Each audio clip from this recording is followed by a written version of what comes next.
So what we did, the pink rings are those 5 mile radii around the three airports that were subject to the FAA regulation. It kind of gave us a little bit of an opportunity to focus on some areas right on Highway 97, just south of the solar array that's on the east side of the highway. There's a little bit of county land there, but there's also some of that pink BLM land, but a more substantial portion of BLM land that is actually identified for retention by BLM. So we're hopeful that we can maybe get something moving with the BLM to get something done with that property on a shorter timeline. We identified 3 different sites. There's another site at PVH, that's Powell Butte Highway, a piece of property on Powell Butte Highway, and then another area on the south side of Highway 20. So Commissioner Chang has met with the delegates. There's been a little bit of email communication back and forth, and we do have a meeting with representatives from the BLM on the 17th of this month. And I think we'll learn a lot at that meeting as to what we can possibly do here. The site on 97 in particular is really an ideal location, midway between Bend and Redmond. We wouldn't have to move waste collected by the route trucks. That could go directly to the facility like we do with the Bend area, not landfill. So we're hopeful we might get something out of this to add to that list of 6 sites. Next slide. So here's where our process is at the moment. So we're continuing the focus screening area analysis, and we met with our consultant team the other day, and we're getting close to the end of that process. Our meeting later this month with the Solid Waste Advisory Committee, we're going to present that short list of sites and scoring data to them. And we're also planning a field trip with the committee members that afternoon. And we're not going to make a final decision. We're going to present a lot of information to the SWAC at the meeting in March, and we'll revisit with them in April to generate that list of finalist sites, and hopefully we'll have some possibly some BLM property potential there as well. Once we get to the short list of sites, that's where we will actually start the physical work on the ground. We have to take a look for cultural resources, probably do drilling on sites for determining groundwater depths and geology, things like that. We're doing a lot of outreach to affected property owners as well as regulatory agencies. We met with Fish and Wildlife, Fish and Game. We'll be meeting with BLM on this, so we'll continue that process. And the goal at this point is to have a final site recommendation for the commissioners in spring of next year. When Nick and I met last week, we were talking about if we can shorten that process any, and we may be able to do that. I think this short list of 6 sites will probably come up with a list of maybe 3 ultimately. We had a goal of 3 to 5 for this on-site analysis, but I think we'll be down to 3 actually for it. So that's where we are with this process. A couple of things to know: there hasn't been a landfill permitted in Oregon for over 30 years. So we are really close. Nobody at the DEQ has done this. We certainly haven't done it ourselves in our careers here. So it's going to be a big project. It's going to have a huge impact on the county as well. So with that, I'm open to questions. Just a reminder that starting with the concept of siting a landfill in Deschutes County is an environmental opportunity up front, as in instead of sending our waste in many truckloads. The next question that's asked is, well, let's just put it on rail. But that's a huge capital ask. The rail lines only want to run unit trains, 70 to 90 rail cars. And it only gets cost effective when you go over about 500 miles. So, yeah. So, I mean, it's just, there's all these reasons why. Well, we're just at that awkward distance from, regional landfills up by the gorge. And then, as I say, so we probably won't hear about this for many months. It'll be news when we get down to 3, and then it'll go quiet for almost a year. But just so everybody knows, we're just looking for one. If we can do it, let's find one location in Deschutes County somewhere, and it's very cost effective. I've talked to consultants and people around the country now. They heard we were doing this, and I mentioned, oh yeah, our tipping fee is this and that, and $65, $70 kind of numbers. And they're like, what? They couldn't believe it. East Coast, 100, 150, 125, 150, double what we do here. So it's very cost effective. If we can keep a site and keep it under control of the solid waste, which is the enterprise operation of the people of Deschutes County. It's got its own income and expense. It's just very cost effective. So Chad, are any of those 6 sites still left private ranches that you've determined that? The majority of them are actually. So I can go down the list. So Hooker Creek owns the Moon Pit on the backside of the Oregon Badlands. Prior to my time here back in the mid 1990s, the county was looking at siting a new landfill when the regulations changed when we moved from dumps to landfills. Not landfill at that time was actually a dump, and the county at that time was looking at closing that and starting brand new someplace else. Hooker Creek was involved with that. They've always had eyes on possibly doing a landfill operation at their facility. There are some challenges with that. So that is one privately owned site. There are two DSL, Department of State Lands properties in the far eastern part of the county. That distance is a challenge and concern. There are some entanglements with working with acquiring that DSL land. There's existing grazing rights on those properties and things like that. There's two sites that are owned by the Roth family. The father and son own two different parcels at basically between Highway 20 and Pine Mountain. Those are pretty favorable sites. One of Oh, them, those are the ones I visited. you and Tim visited actually the site that we added a month ago. So when the Roths approached us, they had one property they were interested in working with us on, and they offered a second property, which is the one you actually looked at, which is better because it's the terrain of the area would conceal the landfill from view from Highway 20.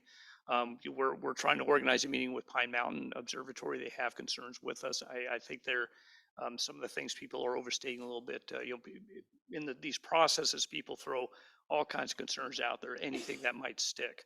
One of the things that comes up is lights and lighting. If you've ever been by not landfill at night, we have some security lighting around our buildings, and that's all. Anything we would do out there, we would definitely follow the dark skies criteria for. So we'll be meeting with Pine Mountain on things, but that's another side. The last site is owned by the Probert family on the west side of Horse Ridge. There's three parallel ridges on Horse Ridge, and it's tucked in between one of those. They actually reached out to us the other day and said, "Now we're going to pass on this." So, kind of giving that to you guys unofficially because we want to have this go through the advisory committee as well on it. So, they're basically all private properties and two DSL properties on there. Thank you. Yeah. All right, any other questions? Yeah, so will not landfill or will not stay as a facility? Is it gonna be a transfer station? It is, yeah. The facilities we built opened in 2007. The intent of those was to replace not landfill when it does close. So the recycling center, household hazardous waste facility, transfer station, as well as the administrative offices will all remain there. So we wouldn't expect people in Bend to drive all the way out to Billiken to get rid of their waste. We'll continue to operate that transfer station on site. Okay, and then what is the long-term plan for not Yeah, so. the rest of the property? Yeah. So not landfill's 143 acres. We've done closure, a regulatory term for when you seal a landfill off. So the old dump area is about 60 acres of the landfill. We did closure on that about 10 years ago. And at that time, the DEQ asked us to present an end use plan for that closure. So this is a kind of conceptual plan. What we've looked at is basically passive park use. Dog trails, disc golf, hiking, biking, things like that. We had three different concepts there. Two of them included solar panels. That is something I think we want to explore more. Is we have 143 acres. Solar panel use out there might be something we want to do more extensively than what we had in the original plan. One of the things I do when I do tours of not landfill, I have this aerial photo of a large landfill on San Francisco Bay. They built an 18-hole golf course. There's a regular park. There's hiking and biking trails. They built a lake on the landfill, and they give windsurfing lessons on it. It's right on San Francisco Bay. It's always windy there. And they built an amphitheater. The Bill Graham Amphitheater is right on there. So we're not going to do golf courses or amphitheaters, but the facility's an asset to the community right now, and certainly after closure, that 143 acres will continue to be an asset in one fashion or another for the community. Okay, thank you. Yeah. Um,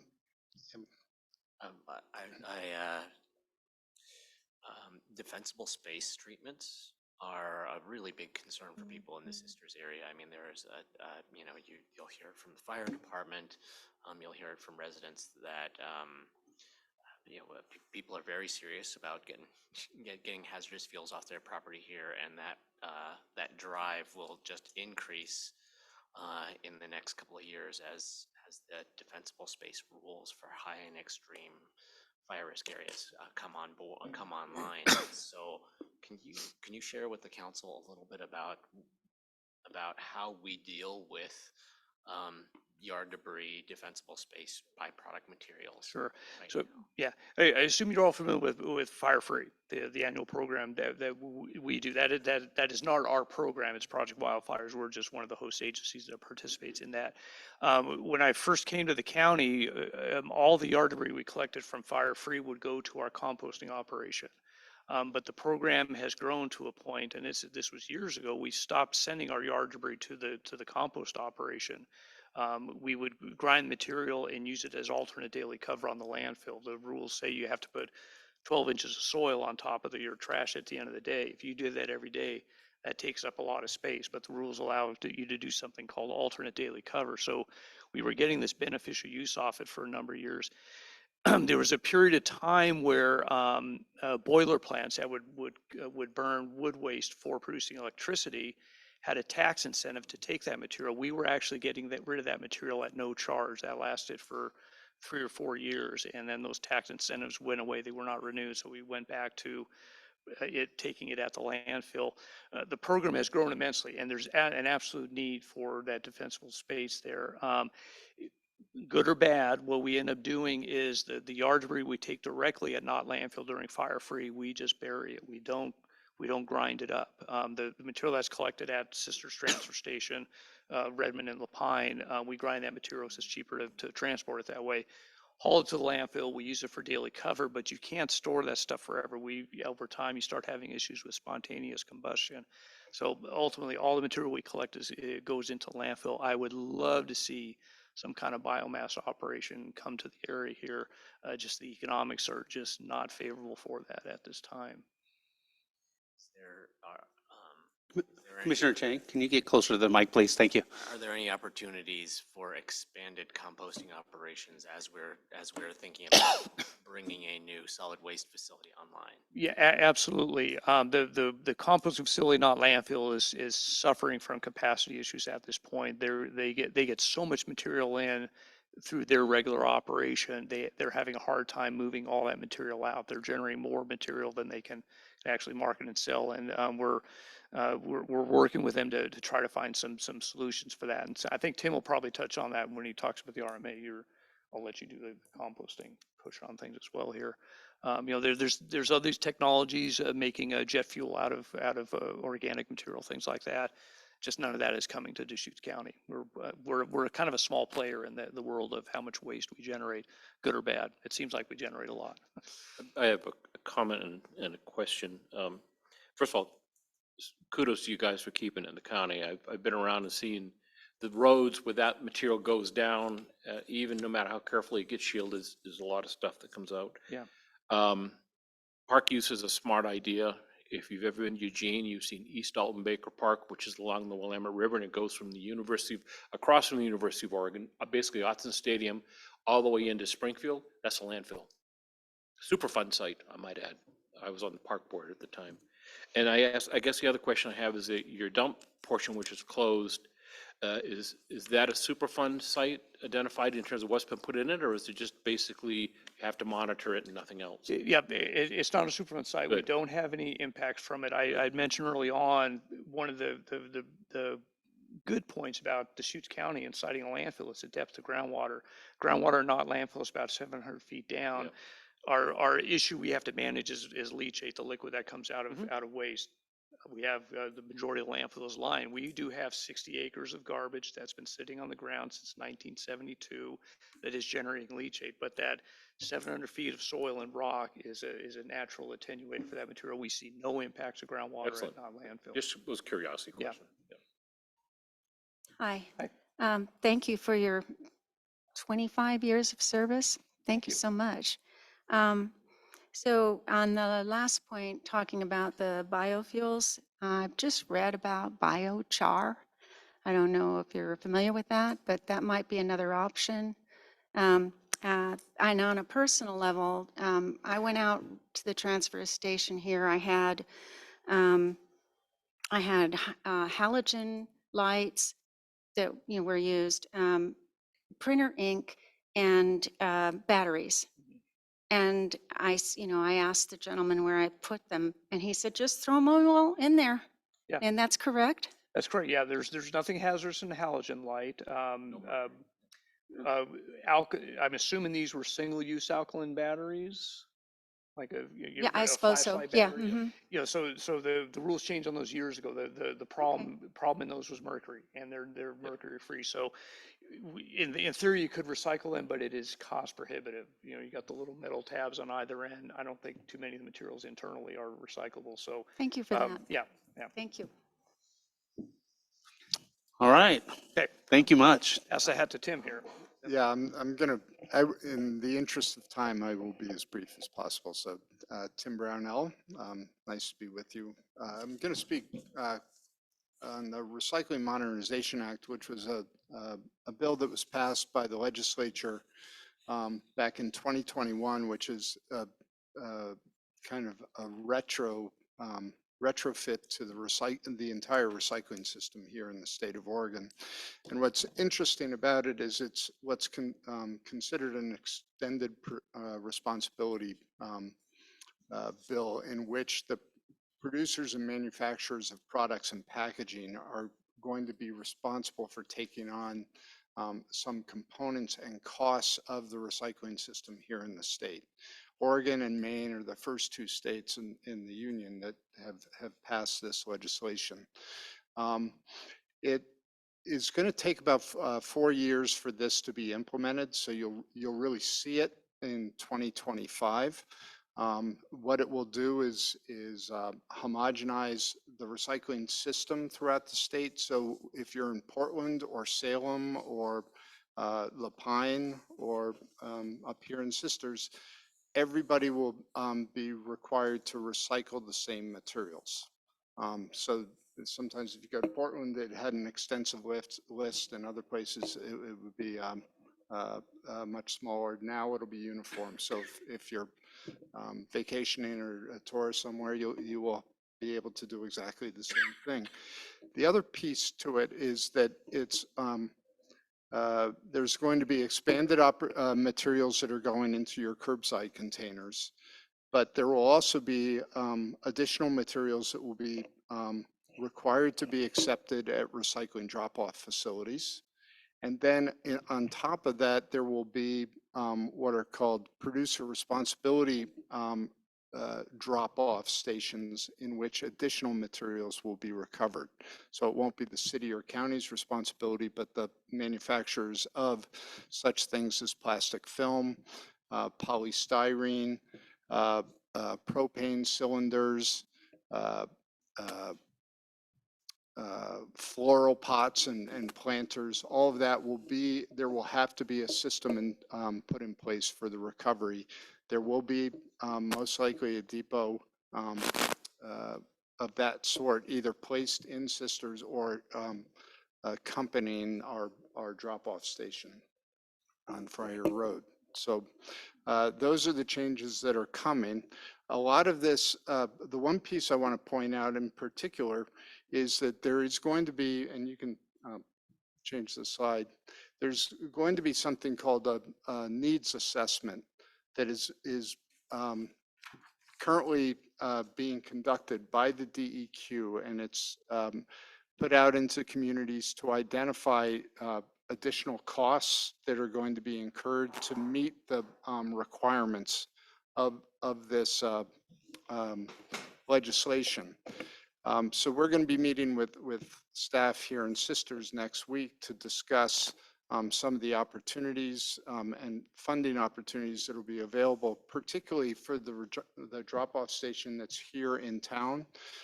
There will be opportunities for that to be expanded and for that to be staffed, and that the funding for that would come from not from the state, but from the producing what they call the PRO, the producer responsibility organization that have to fund these changes within the state. So we will be reporting that out to you over the next several months and several years. Thank you.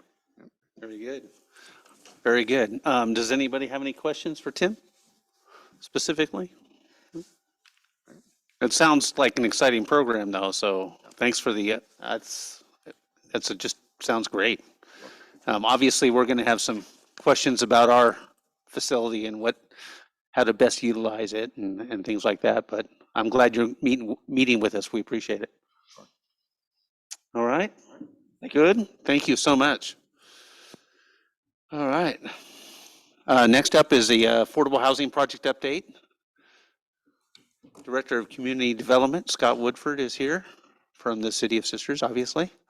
How's it going? It's going great. It's great to see you all here. Welcome, commissioners, and great to see you all here and talk about some fun projects. So I'm going to keep my presentation brief and just kind of maybe see where you guys have questions on the project. Since we last talked to you, I think was January 11th, I believe, of this year, where we formally requested the disbursement of the funds, the $500,000 of the ARPA funds for the affordable housing project here. And so since then, we've been busy negotiating a grant agreement between the grantee, the Northwest Housing Alternatives, and the City of Sisters. As you might imagine, there's a lot of going back and forth on provisions related to that. We feel good about it. We're getting closer. We're not quite there yet, but we're getting closer.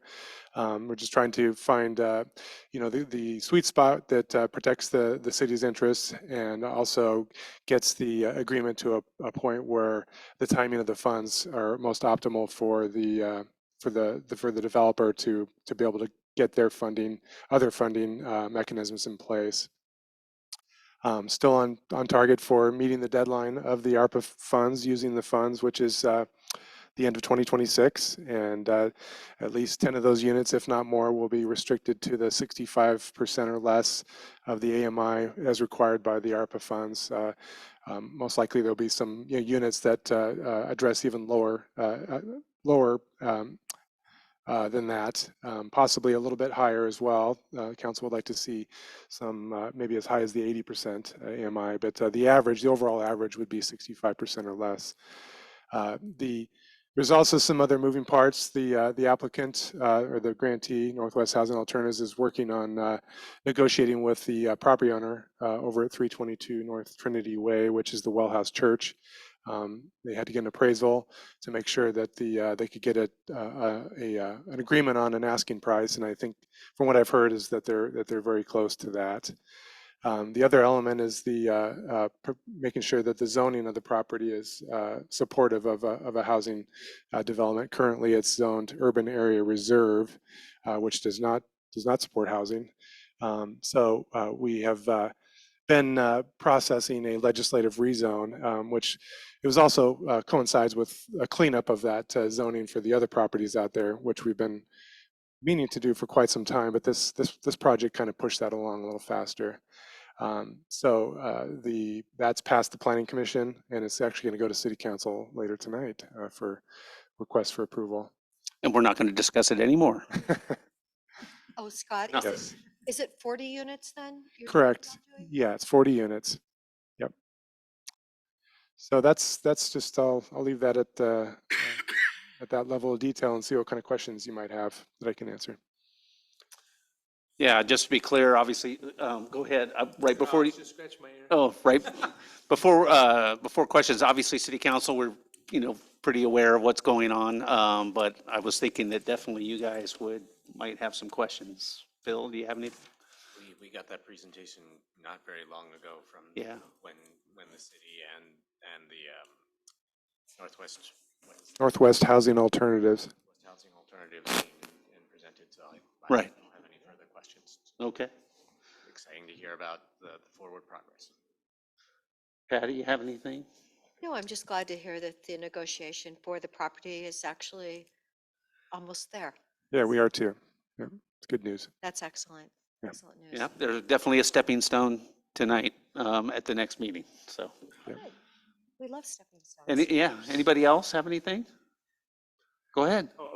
Thank you, Mayor. I'll just ask, we had talked about, of course, this is one project among the city's housing needs. Any updates on where the city is with the housing needs analysis and what that might look like going forward, and whether the city might need an urban growth boundary expansion or not? Sure.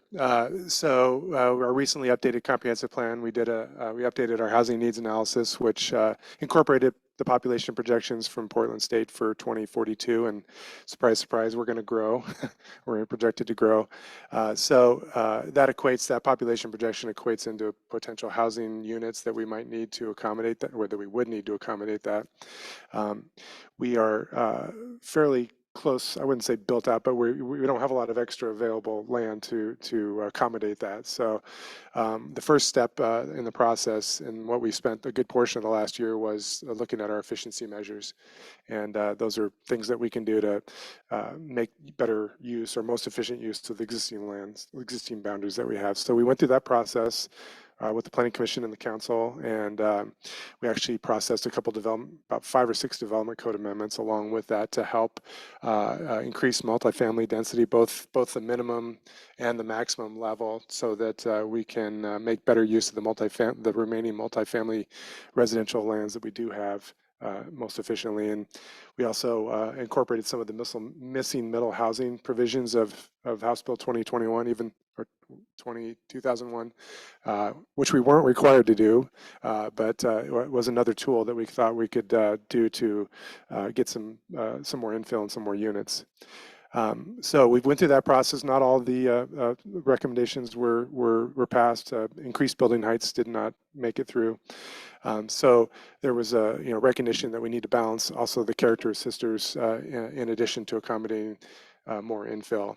And so the next step is to present council a report, an updated buildable lands inventory, to see how much growth we've had since the last time we did that, to see how much of those units we can accommodate in our boundaries, and how many we would potentially need to accommodate in an urban growth boundary expansion. And then, so council wants that information, updated information, and we'll make a determination on whether we move forward with that in the near future. Yeah, there were a number of efficiency measures. We voted on, a small number of them, obviously not to take them on all at the same time. So we are obviously looking forward to seeing more this year. We want to keep that train moving, definitely. We want to have a much nicer variety of housing options in our communities. So unfortunately, we can't make it happen like that, but we're doing what we can on our side to set the table. And definitely with the accelerated growth that we've had over the last 3 or 4 years, we just have to keep checking in on it anyway. It would be not very good policy if we didn't continue to do so, whether we were looking at UGB expansion or not, to be honest. This county and all the cities in it are growing at a very high rate, and we have to keep looking at that so we can accommodate some growth, but also always be checking in on livability and make sure we're not hurting the community, for sure. So what is the population number today? I know it was like 3285, and I'm thinking, like, do I drive by that sign? Because Redmond's sign, seems like it changes every week. Well, That's the number. It's about the number we're still operating under right now. 3285. Yeah. but it's actually 3289, or is it, no, you moved in with your 5 kids and 7 dogs, so the number's a little higher now. Okay, thank you. Add a dog population to the sign. That's right. That would be cute. All right, any other questions for Scott? Thank you, very good. We appreciate your time. Thank you for the progress you're making on it. It's great. All right, fourth item is House of Strategies in response to the governor's executive order. Who's taking the lead on that? Cheyenne Cheyenne Purrington? Okay, great. She gets some. I'll let her introduce herself while she's drinking. Our executive director for our coordinated houseless response office. Thank you. Who from the council is on that? Yeah, there we go. So Commissioner Dare and yourself. Yep. Yes, we're both here. Awesome. Thank you. Well, thanks for having me. As Nick mentioned, I am Cheyenne Purrington, Executive Director. A little closer. Please. All right. Thank you. Yep. Is that okay? All right. I hope so. Executive Director of the Coordinated Houseless Response Office, which supports Deschutes County and the four cities of Sisters, Bend, Redmond, and Lapine. And we have a representative from each of those entities. And at some future date, I may join you to share a more broad view of a strategic. You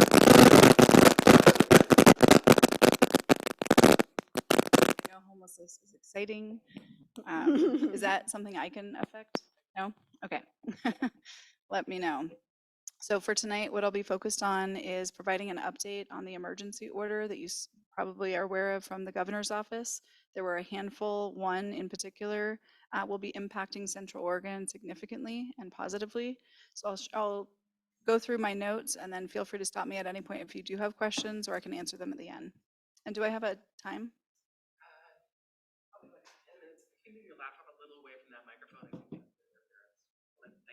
Okay. All right, too many gadgets. All right, so as I mentioned, the governor's order came out pretty much day one of that administration. And one particular focus is unsheltered homelessness. And I wanted to just share the definition briefly so that we're clear about what this package is focused on, because it does not cover all strategies to end homelessness or all types of homelessness. So in particular, this package is focused on addressing unsheltered homelessness, any space that is not designed, intended, or suitable for human habitation. So that would include tents, RVs if they don't have hookups, a range of outdoor sheltering options.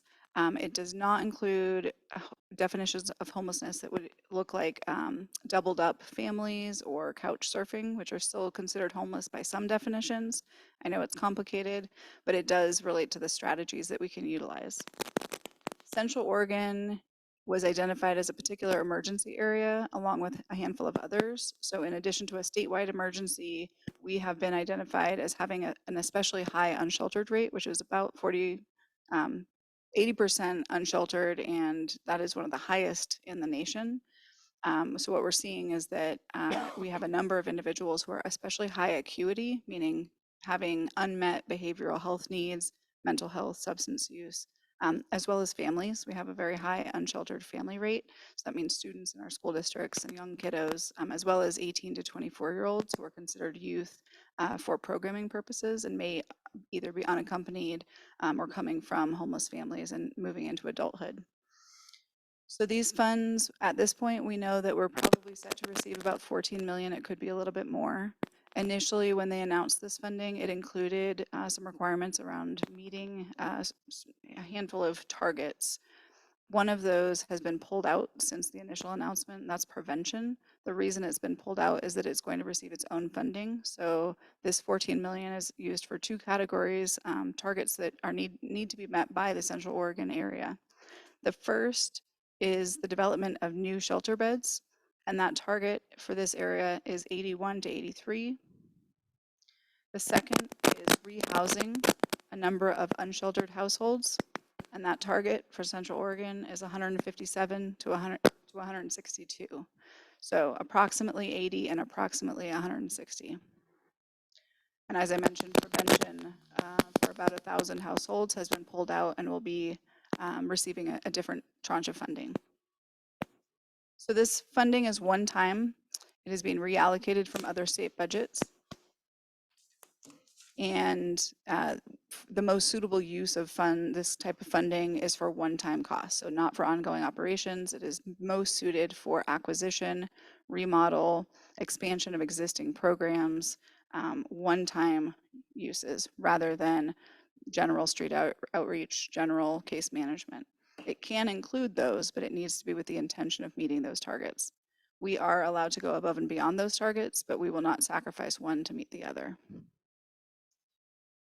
So the structure that the state is using is a combination. It's essentially using the emergency model through OEM and paired with OHCS, which delivers most homeless programs. So it is meant to be an expedited process. Time is of the essence. It's moving very fast. All of the funding is in line with the emergency order and expire by the end of the year, essentially, early January. But I would say with the holidays, we're looking at the end of the year. So that's about a 9-month window. The lead agency that is serving in the capacity of sort of administrative leadership is COIC, which I think is an excellent choice. They're doing a great job of moving, essentially herding cats. So we have a larger group, about 25 individuals who represent a number of agencies in the region. Those representatives are together walking through a very fast process to make decisions in line with a template provided by the state. We have access to technical assistance, and we are working closely with them to make good decisions with each sort of directive that were provided at each phase. The process that we have, the MAC group, which is a multi-agency coordinating group, follows an emergency, essentially, if we were responding to an emergency, which we are, and is not in conflict or really that different from the way that we generally are working to address homelessness. We're trying to ensure that these are not competing work streams, but rather complementary. So we're ensuring that we have a cohesive strategy for the region, and this is part of it. So it's not something different or separate or siloed.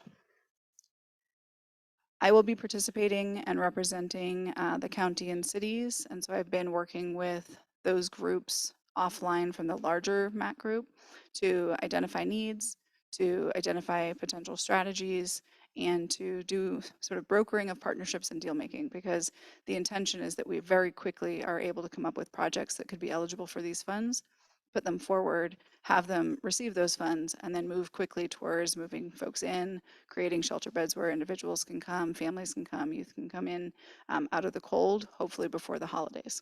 So we have this sort of 6 to 9 month window that we're working in. The ask right now, there is no ask of cities or counties. The hope is that those entities will come to the table and be part of the solution, along with nonprofit providers and our regional partners outside of the county. So that is the way this process is designed. I will be serving as a conduit to share updates like this one, as well as take feedback, both in settings like this, as well as with nonprofit providers. I saw some in the audience here. So the process we're going through is a very fast and new one, but it's also, I would say, very strategic and thoughtful, and we're trying to make the best use of these dollars. One of the strategies we're looking at is to make capacity investments early so that nonprofits can rise to the challenge. Many of them are stretched thin during COVID, and we're not wanting to break their capacity. So making strategic investments to support administrative overhead, as well as general staff capacity so that they can absorb these new programs. As well as fills, any gaps in the system, which we know we have a number. Sisters in particular does not have a leading agency or shelter space, and so we're hopeful that we can fill some of these gaps, as well as expand existing programs.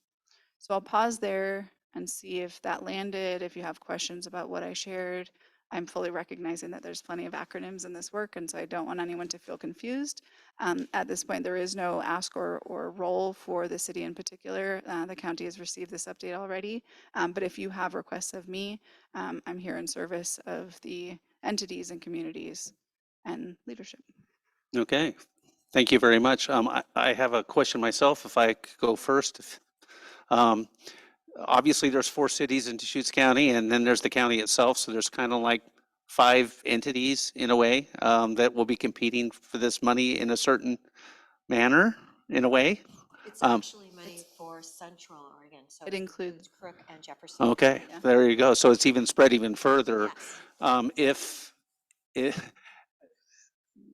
How is it going to be decided where this money is going to go? If there's a project in Sisters and there's one in Lapine and there's a big one in Bend and that's $20 million and that doesn't include anybody else, how does it all work? That's a very good question, still being figured out. Yeah. So we have an executive team that is looking at criteria that we can utilize to screen projects. Luckily, we can borrow from existing frameworks. So typically when we see funding applications in local entities, either the county or the COC continuum of care, they use screening like what is the risk of this project? What other funds are being leveraged? What is the experience of the organization? Do they already do something similar? Is there a program model? Does it fit within best practices? What is the per person ask if this is 10,000 to create a shelter bed or 100,000 to create a shelter bed? So the sort of ROI. Those are a number of the criteria that we would evaluate. And I trust this team to make good decisions. I think one of the steps we'll likely take is not just to review applications and make a decision, but actually to bring partners back to the table and say, the two of you actually have a very similar project. We'd like you to work together. How can we support that partnership? Or, you have a specialty in this area, your core competence is over here. We'd like you to work together to leverage those strengths. And the hope is that at the end of this 9 months, we don't just land in a pile. We actually have a stronger system that is more responsive to the needs of the individuals we serve, and that we are better for these investments. I think of these as strategic investments rather than just, oh, we could buy one big building, right? We want to spread the funding out, ensure that each community is receiving, what they need and what they can handle. And my advocacy for the cities and the county, I don't think it will be in competition. I think it will be in collaboration. And actually, I think there will be funds that we say afterwards, there's funds remaining. We'd like, several more projects. I don't suspect that we'll be saying no to very many projects. I know already that there have been requests for like one $10 million purchase, and I think we're not going to be able to make that. However, it's important to note there are plenty of other funds coming down the pipe. And so we're also watching those so that we make the best use of the type of funds coming down. These are quite flexible funds, and that's unique. Often funds are quite restricted. In this case, we can use them for a range of activities, and so we can be strategic how we use them. Okay, thank you. Cheyenne, could you talk a little bit about what a rehousing project or investment looks like? I mean, we have a lot of high profile examples, at least from across the county, of investments leading to new shelter beds, and so people can picture what that looks like. But how does $1,000,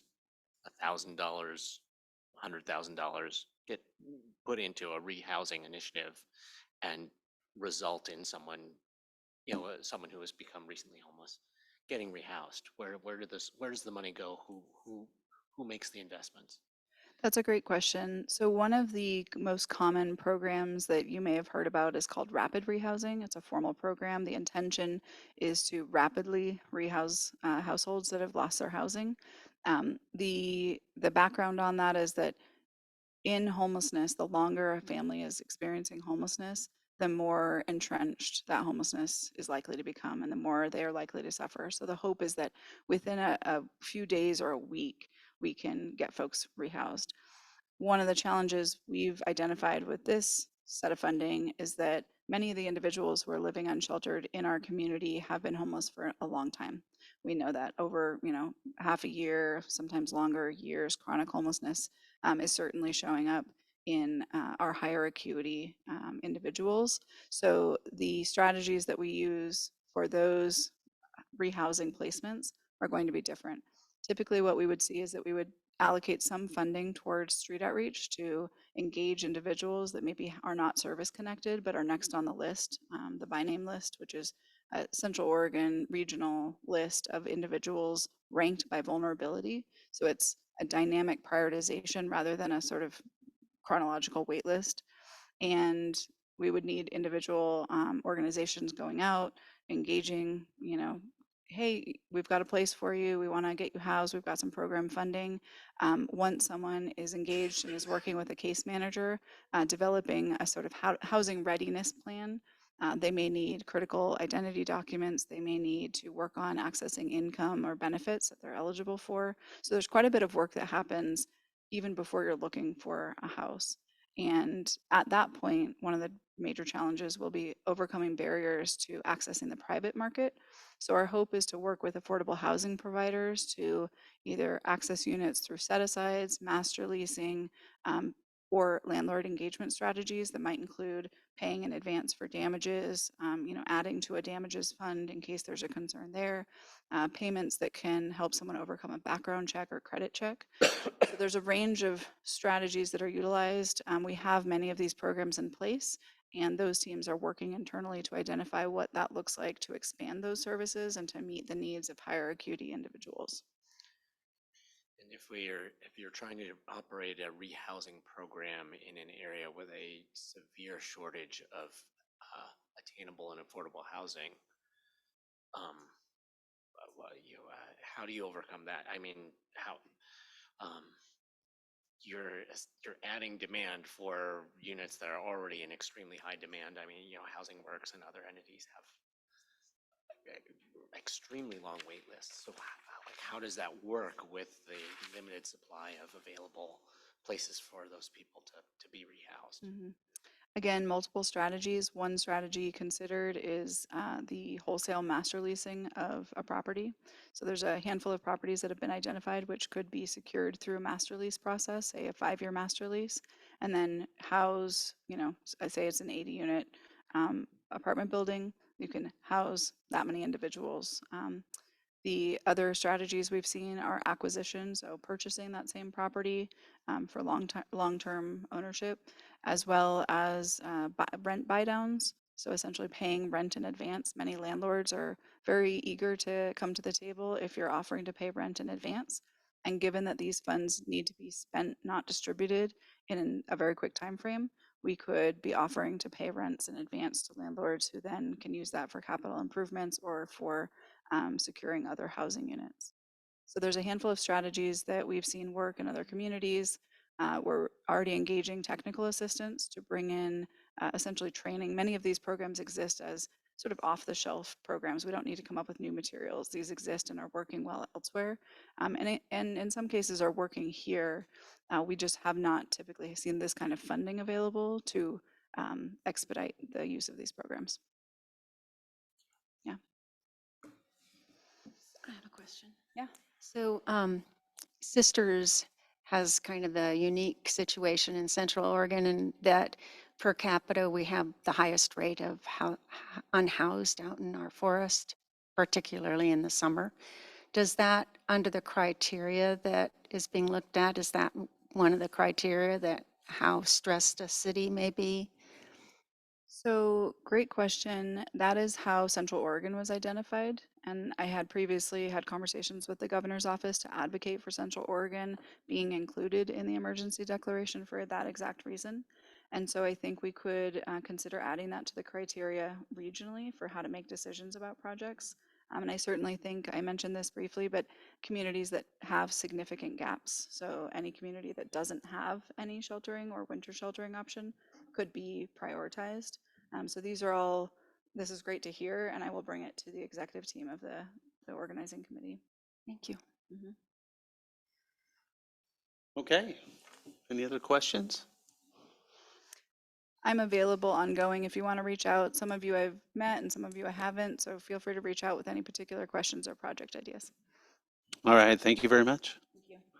And for those of you on our council, we had a meeting on Monday with 12 participants all around Sisters with Cheyenne, and she went over more in depth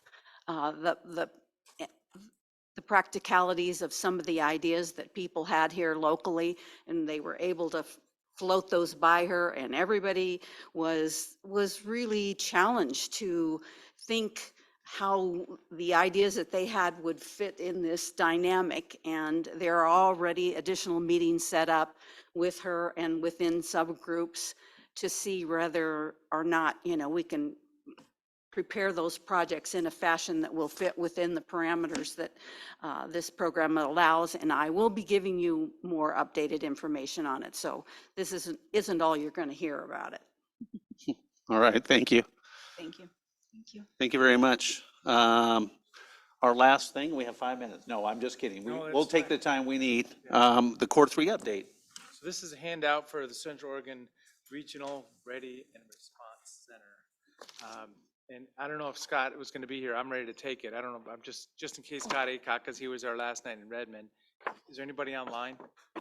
There's 2 or 3 online. So, yeah, I mean, I don't know. I didn't coordinate with Scott Aycock, but he mentioned this. He kind of took the lead last night. So this is, so I'm speaking as a member of the Core 3 board right now, separate than the You're the Board of chair. Commissioners. Exactly. You're the So chair of that board. group, So when we switch gears to Core 3, it's a regional public safety training center response to large incidents. North of 126 in Redmond County land, so the Board of Commissioners already supported representing the people of Deschutes County and offering this land, about 300 acres, so it's a large footprint. $9.5 million was provided last year by the state legislature, and there's another ask for about $5 million right now from the legislature. The local value of the land, plus all the partners. If you see the Core 3 partners on the back here, a lot of local agencies, Sisters Camp Sherman Fire District's in there, and they're at the table also. So for a fire district, just a simple burn building, and they call it a Class A burn building where you can turn the flames on and off with a valve instead of burning a building down. So a training facility like that, but also pursuit track, just a high-speed driving training track for public safety, sheriff's office, police departments. So that's one of the ideas. It also steps into the value of statewide training. The Department of Public Safety Standards and Training, DPSST, is where officers get trained, and we don't have the authority to make them come here, but there looks like they're looking at it. So it could be Eastern Oregon training opportunities, statewide opportunity to add to capacity for the state. So we just wanted you to hear about it. It's an exciting project. There's a lot of support.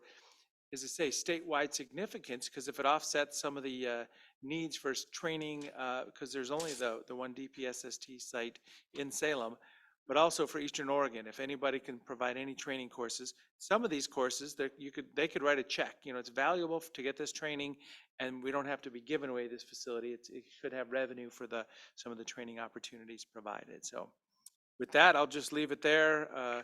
Just wanted you to hear about it. Awesome. I have a question. So you said there's only one other facility in the state right now. So there's just one, or? Oh, no, so I was referring to DPSST. The Okay. state facility for state credentials and training is in Salem. Gotcha. There's, Washington County has a public safety training site, and there's other locations around the state, like a gun range or different places that different facilities have, for training. But this would be consolidated. And, right in the front here, it talks about wildfires, earthquakes, pandemics, and floods. If we have the big one, if it's the Cascadia event, Redmond Airport, the fairgrounds, and something like this is the place. It's central for this operation. So it's setting up for that kind of stuff too. Sounds And good. I would just add, having worked with Lane County when I was the rep to the Lane County team, I've seen the effect of having a training facility for fire with a burn building. Been in one. It's kind of interesting. So right now we want to train people in our fire department. We have to have a building to burn. And we don't have a lot of those. So that's helpful for safety. Also, the idea of training facility and then a large EEOC command center that can be used for other activities can swiftly be converted in the event of either an aircraft problem, Cascadia, wildfire. We're missing that here. And so I think this is a great concept. Well, I kind of look at the fairgrounds and We do the have air. the fairgrounds. Yeah, we have the fairgrounds and the airport. That's two legs of a stool.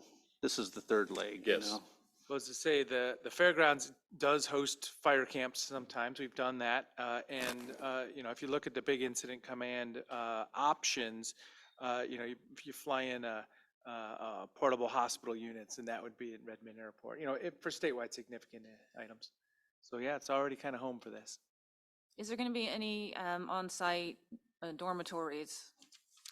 So the phase one, as I say, I just brought the brochure tonight, but phase one is talking about getting the land use approval, controlling the perimeter, getting water and sewer there, having the first training building, which is kind of classroom space, and probably paving the pursuit track. So not a dormitory situation, but that first building to host activities indoor, and then it'll go from there. So as I say, yeah, not overnight anything, but there's more hotels being built in the Redmond area too, so that's, valuable.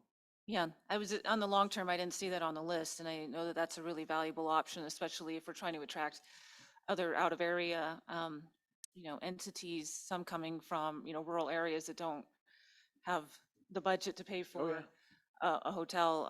You know, I'm just looking at the Redmond Air Center, the Forest Service, you know, they have on-site dorms, so, you know, agencies do have the choice of, you know, staying in our great hotels, or if they have no budget, they can bring a, Pup tent.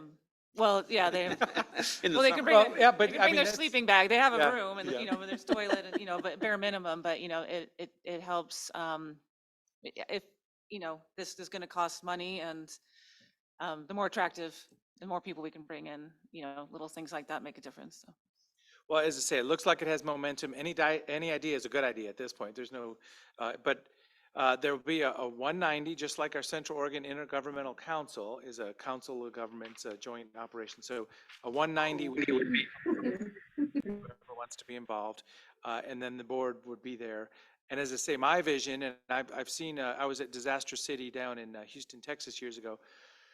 There's always kind of that key guy, you know, like, this is my facility, but you know, it's just like the operator or the executive director of it, plus some support staff, maintenance and whatever, and then the board to help guide, you know, the next future improvements. Good. Awesome. Any other questions? Oh, I did want to say that the county allocated 300 acres of land, and that was appraised at 16.4 million. So because there are 27 other agencies, I think it's time that they step up, because Deschutes County has been a significant foundation for this project. Excellent. Well, thank you all. It's really good to get everybody. Oh, go ahead, Phil. Sorry. Not on core 3, but it might be useful for the Sisters Council to know that we reversed a rejection of a land use application today that is right on the edge of the City of Sisters for a meadery. You know, and our former community development department director probably could give a better synopsis of this if anyone's interested, but that's a land use application process of interest, I think, to Councilor Letts and I were talking a little bit about it earlier, but just so you all know that happened today. Excellent. I'd like to know more. Nick, can you? Wait, yeah, it's called a commercial activity in conjunction with a farm use. So it's basically, it's making wine. Wine, mead. Okay. Yeah, it's, and they will have some events, not weddings, but they will have some events. Yes.